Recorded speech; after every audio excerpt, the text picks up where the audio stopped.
And Miss Britt? Well, in classroom management, that is very important, and just speaking for kindergarten, but any classroom, as a as a first year teacher, you have to go to all of these workshops through your central office, and one book that they give you, and really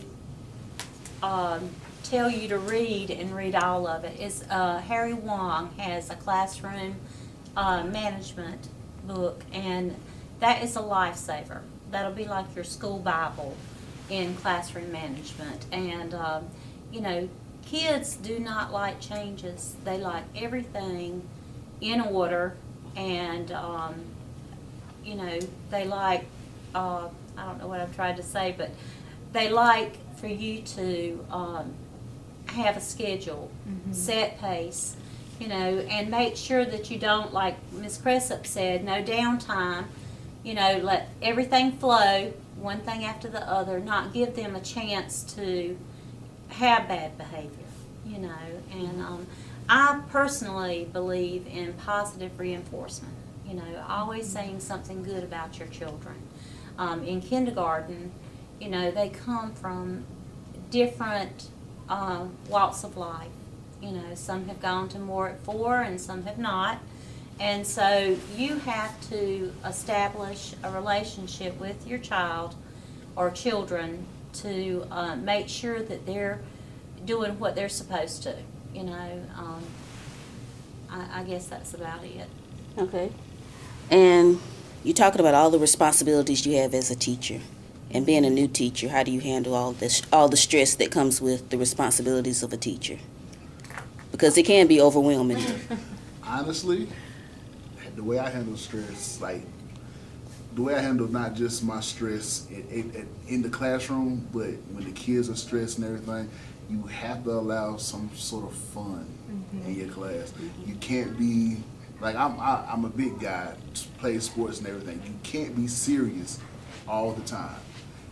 So we have time where we sit out where we can go dance, and we can kind of get to know each other, get to know the things that everybody likes in the classroom, so that it seems more like I don't want to call it a family type setting, but it's more,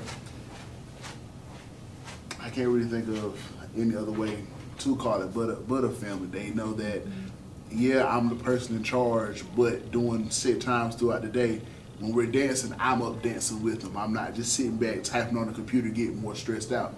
I'm laughing, I'm joking, and I'm participating with them as well.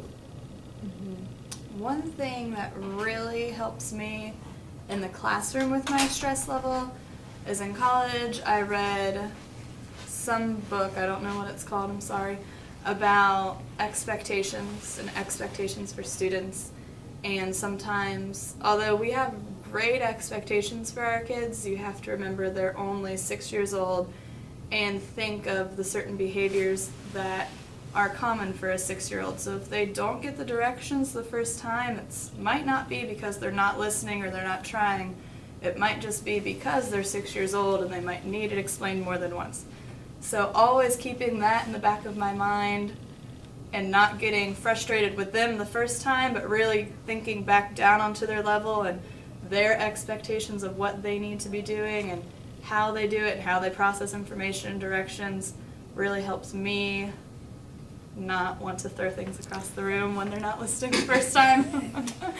And outside the classroom, I would say definitely take advantage of the other teachers. They're so helpful and they're always there to listen. And I'm sure wherever you're teaching, you'll have some sort of beginning teachers program. And our beginning teacher coordinator is phenomenal. They've set us up with mentors like Ms. Sawyer, and she's great. And anybody at your school that you can talk to and vent to and just discuss things with is going to help you so much to get that stress off of you, because they've been through it too. Okay. And Miss Britt? And I agree with Ms. Cressup about your mentor that comes in, just like today. she came in while I was out of the room and left me a little note on my desk and gave me some teaching points, and that were really helpful. But another thing is, my principal told me not too long ago, Ashley, you need to try something. Try something. If it doesn't work, then go another way. So you have that. If something doesn't go right in your lesson, if you're stressed out about it, or if something just, is not coming over and the children aren't getting across to it, then you can go to, another way in teaching. Another thing is that all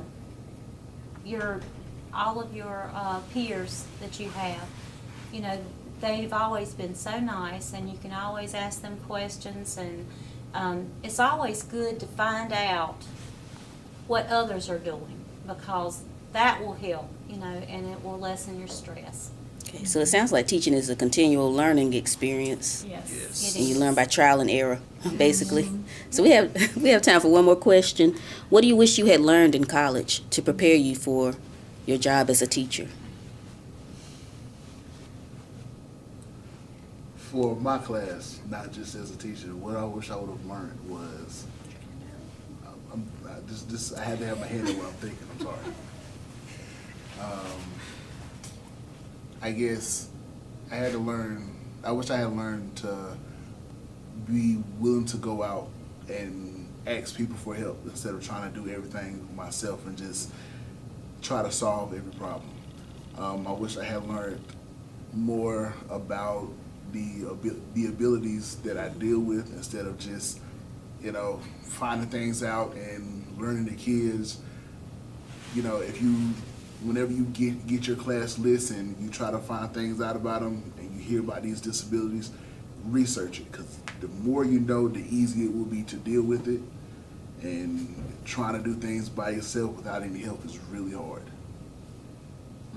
Okay.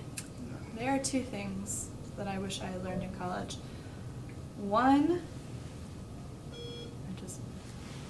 Miss Spears, if you're in the building, would you call the office, please? Miss one that I Spears, wish I call the learned. office. Our college always started later for some reason, and I never got to see the beginning year of a class, and I never got to see getting your routines and procedures in place and learning your kids when they first came in. For some reason, we always started a couple weeks into the school year, and I never got to see that. So if that's how you are, I would highly suggest finding a classroom where you could go and observe, or find a teacher or a friend or somebody and really catch that first week of school, because there is a lot that I wish I knew that first week of school that I had saw or someone had taught me, because it is very stressful and terrifying your first year of teaching, because it's something you've never experienced before.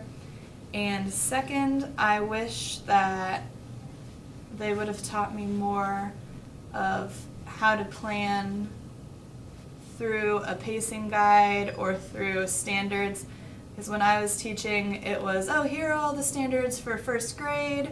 Pick and choose what you want to use. Make great lessons that are, weeks long. And when you get to a real classroom, there's pacing guides that you have to stick with and standards that have to be done throughout certain parts of the year. And that was just eye-opening, because in college I felt like I had a lot more freedom to spend more time on certain standards or teach them in a certain way that I wanted to. And I had no clue that it wasn't like that in a normal classroom, so I wish it would have been a little more structured, I guess, Okay. in that way. Okay. And that was what I was going to say, because everything is so structured, and when you're at school, they tell you one way, and then when you get into a real, true classroom, it is just totally different, And so when you're in your own classroom, you have to pull from different resources. And we have meetings with all of our grade levels, and we all get together and interact and make our lesson plans. And our lesson plans that we make now are totally different from what we did in school. And, I remember going back and making one lesson plan might be just for one subject, one day, would be like 4 pages, you know, and now, you know, you have to do your lessons along with what the guidelines are for that school, you know. But it's totally different. But, you know, there are a lot of positives about that because, you know, I feel like you have more voice, and then you have your peers, your other teachers that you're working with that, you know, you can get different ideas from, where before when you did a lesson, you did your own lesson and you had no input, you know, for that. But it's the challenge, but, you know, it's well worth it. Okay.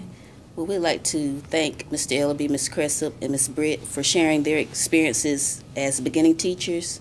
And this doesn't conclude our interview. We'll talk with them again later on, perhaps this month. But again, thank you